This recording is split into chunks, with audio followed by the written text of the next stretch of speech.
ময়মনসিংহে থেমে থাকা বাসে দুর্বৃত্তের দেয়া আগুনে নিহত এক, ট্রেনের ইঞ্জিনে আগুন, ময়মনসিংহ নেত্রকোনায় ট্রেন চলাচল বন্ধ।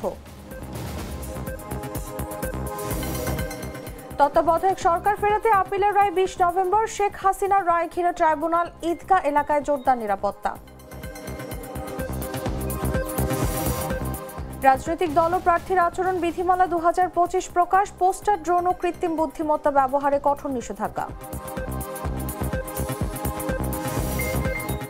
বাংলাদেশ পাকিস্তান নেপাল সীমান্তে উচ্চ সতর্কতা জারি ভারতের, দিল্লির বিস্ফোরণে তাজমহল ঘিরে কয়েক স্তরের কঠোর নিরাপত্তা। এবং 14 নভেম্বর অ্যাঙ্গোলার বিপক্ষে খেলবে আর্জেন্টিনা, টিকা না নেয়ায় দল থেকে বাদ আলভারেজ সহ 3 জন।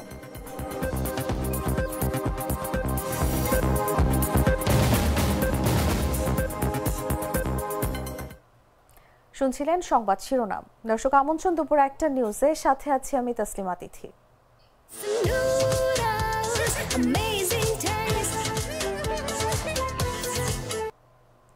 চলে যাচ্ছি পুরো খবরে। ময়মনসিংহে যাত্রীবাহী বলাকা কমিউটার ট্রেনের ইঞ্জিনে আগুন লেগেছে। এতে ময়মনসিংহ নেত্রকোনার লাইনে ট্রেন চলাচল বন্ধ রয়েছে। মঙ্গলবার সকাল 10:30টার দিকে ময়মনসিংহ সদরের শম্ভুগঞ্জ এবং বিশকার মাঝামাঝি স্থানে এই ঘটনা ঘটে। বিষয়টি নিশ্চিত করেছেন ময়মনসিংহ রেলওয়ে থানার ভারপ্রাপ্ত কর্মকর্তা মোহাম্মদ আক্তার হোসেন। তিনি বলেন, ঢাকা থেকে ছেড়ে আসা যাত্রীবাহী বলাকা কমিউটার ট্রেনটি নেত্রকোনার জারিয়ার দিকে যাচ্ছিল। সকাল 10:30টার দিকে ময়মনসিংহ সদরের শম্ভুগঞ্জ এবং বিশকার মাঝামাঝি এলাকায় আসতেই যান্ত্রিক ত্রুটির কারণে হঠাৎ ট্রেনটির ইঞ্জিনে আগুন ধরে যায়। এতে ইঞ্জিন বন্ধ হলে ট্রেন থামানো হয়। এ সময় প্রচণ্ড ধোঁয়া বের হতে থাকলে যাত্রীরা আতঙ্কিত হয়ে তড়িঘড়ি করে ট্রেন থেকে নামেন। বর্তমানে ময়মনসিংহ নেত্রকোনা লাইনে ট্রেন চলাচল বন্ধ রয়েছে। এ ঘটনায় কোনো হতাহতের ঘটনা ঘটেনি।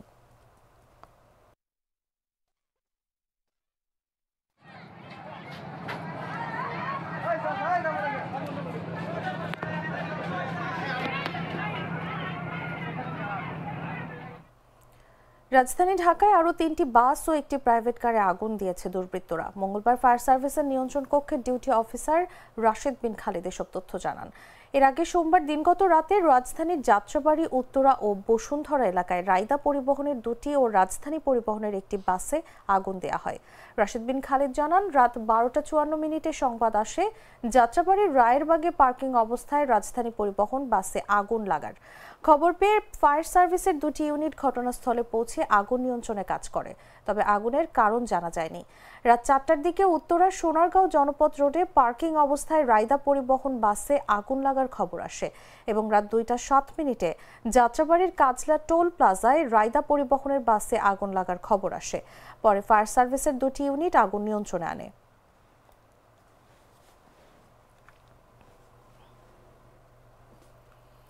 নির্বাচনকালীন তত্ত্বাবধায়ক সরকার ব্যবস্থা ফেরাতে আপিলের শুনানি শেষ হয়েছে। এ বিষয়ে আগামী 20 নভেম্বর রায় ঘোষণা করবেন আপিল বিভাগ।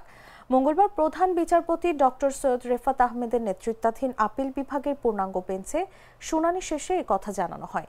গেল 27 আগস্ট তত্ত্বাবধায়ক সরকার ব্যবস্থা বাতিলের রায় পুনর্বিবেচনা চেয়ে করা আবেদন মঞ্জুর করেন সর্বোচ্চ আদালত। দেয়া হয় আপিলের অনুমতি। এরপর ডক্টর বদিউল আলম মজুমদার সহ 5 জন, বিএনপির মহাসচিব মির্জা ফখরুল ইসলাম আলমগীর, জামায়াতের সেক্রেটারি জেনারেল গোলাম পরওয়ার আপিল করেন। এর আগে 2011 সালে সংখ্যাগরিষ্ঠ মতামতের ভিত্তিতে তত্ত্বাবধায়ক সরকার বাতিল করে রায় দেন সাবেক প্রধান বিচারপতি ABM খায়রুল হকের আপিল বিভাগ। গ্লিটারের টুইন লেমন ও অ্যান্টিব্যাকটেরিয়াল ফর্মুলা বাসনকে চকচকে জীবাণুমুক্ত করে আমাদের দেয় গ্লিটার গ্যারান্টি। আগামী 13 নভেম্বর শেখ হাসিনার মামলার রায়ের দিন নির্ধারণ ঘিরে সম্ভাব্য নাশকতা এড়াতে আন্তর্জাতিক অপরাধ ট্রাইব্যুনাল জাতীয় ঈদগাহ মাঠে নিরাপত্তা জোরদার করেছে আইন শৃঙ্খলা বাহিনী। মঙ্গলবার সকাল থেকে ট্রাইব্যুনাল ও ঈদগাহ মাঠের প্রবেশ মুখে কঠোর অবস্থানে রয়েছে আইন শৃঙ্খলা বাহিনী। এর আগে সোমবার supreme court, tribunal, attorney general কার্যালয়, বার ভবনের নিরাপত্তার স্বার্থে জাতীয় ঈদগাহ মাঠে বহিরাগতদের প্রবেশে নিষেধাজ্ঞা দেয় সুপ্রিম কোর্ট প্রশাসন। পুলিশ জানায়, শেখ হাসিনার মামলার রায় ঘিরে গেল কয়েকদিন ধরেই রাজধানীতে নাশকতা ছড়াচ্ছে আওয়ামী লীগের নেতাকর্মীরা। 13 নভেম্বর ডাকা হয়েছে হরতালও।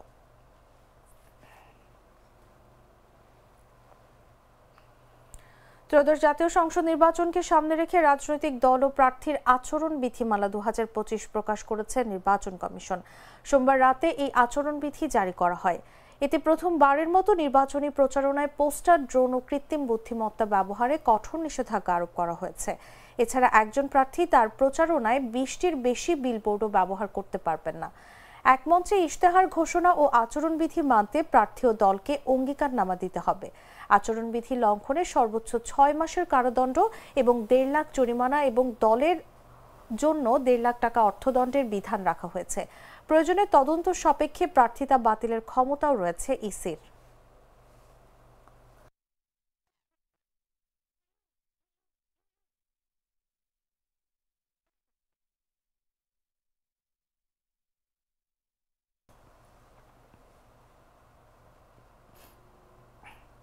বদলে ফেলেছি, এবার আপনিও বদলে ফেলুন। একবার প্রাণ গুঁড়া মশলা ব্যবহার করেই দেখুন। জানাবো আন্তর্জাতিক সংবাদ।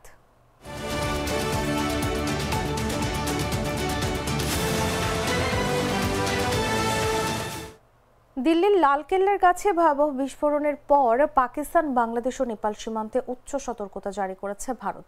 সোমবার রাতেই আন্তর্জাতিক সীমান্তগুলোতে নিরাপত্তা কড়াকড়ি করা হয়। সীমান্তরক্ষী বাহিনী পাঞ্জাবের ভারত পাকিস্তান সীমান্ত জুড়ে নজরদারি বাড়িয়েছে বলে জানা গেছে। একই সঙ্গে উত্তরপ্রদেশ নেপাল সীমান্ত ও দেশের অন্যান্য সেনা চৌকিগুলোতেও কড়া নিরাপত্তা ব্যবস্থা গঠন করা হয়েছে। সীমান্তগুলোতে টহল ও চেকপোস্ট বৃদ্ধি, আরও নজরদারি টহল ও টিম মোতায়েনের নির্দেশ দেওয়া হয়েছে। এর আগে সোমবার স্থানীয় সময় সন্ধ্যা 6টা 52 দিল্লির ঐতিহাসিক লালকেল্লা মেট্রো স্টেশনের কাছে একটি হুন্দাই i-20 গাড়িতে বিস্ফোরণ ঘটে। বিস্ফোরণটি এতটাই প্রবল ছিল যে আশপাশের এলাকায় ছড়িয়ে পড়ে ছিন্ন ভিন্ন মরদেহ ও কয়েকটি গাড়ি একেবারে ধ্বংসস্তূপে পরিণত হয়।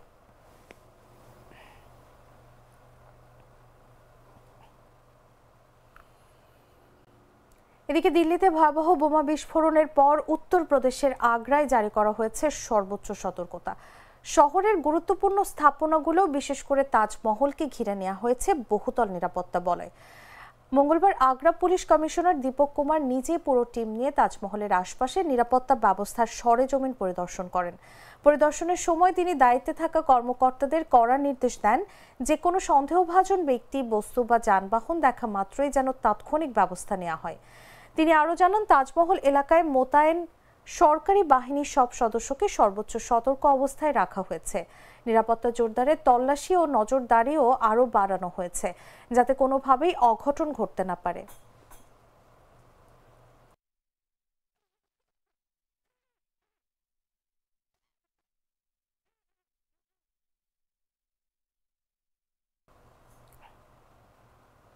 সংবাদ শেষ করব খেলার খবর জানিয়ে।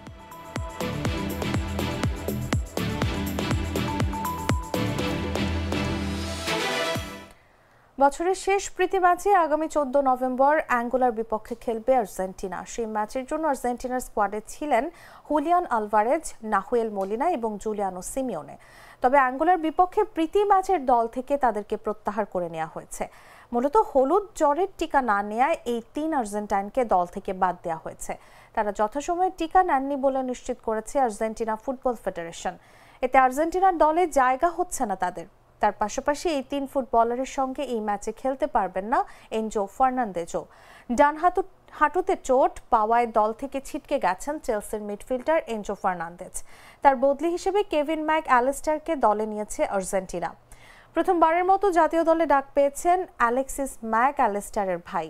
এদিকে সেই 3 ফুটবলার দল থেকে বাদ পড়ায় আর্জেন্টিনার দলে ডাক পেয়েছেন ম্যানচেস্টার ইউনাইটেডের ডিফেন্ডার লিসান্দ্রো মার্টিনেজ।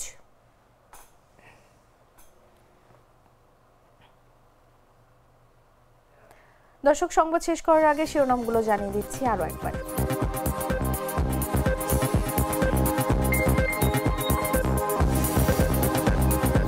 ময়মনসিংহে থেমে থাকা বাসে দুর্বৃত্তের দেয়া আগুনে নিহত 1, ট্রেনের ইঞ্জিনে আগুন, ময়মনসিংহ নেত্রকোনায় ট্রেন চলাচল বন্ধ। তত্ত্বাবধায়ক সরকার ফেরাতে আপিলের রায় 20 নভেম্বর, শেখ হাসিনার রায় ঘিরে ট্রাইব্যুনাল ঈদগাহ এলাকায় জোরদার নিরাপত্তা। রাজনৈতিক দল ও প্রার্থীর আচরণ বিধিমালা 2025 প্রকাশ, পোস্টার, ড্রোন ও কৃত্রিম বুদ্ধিমত্তা ব্যবহারে কঠোর নিষেধাজ্ঞা। বাংলাদেশ, পাকিস্তান, নেপাল সীমান্তে উচ্চ সতর্কতা জারি ভারতের। দিল্লির বিস্ফোরণে তাজমহল ঘিরে কয়েক স্তরের কঠোর নিরাপত্তা। এবং 14 নভেম্বর অ্যাঙ্গোলার বিপক্ষে খেলবে আর্জেন্টিনা। টিকা না নেয়ার দল থেকে বাদ আলভারেজ সহ 3 জন।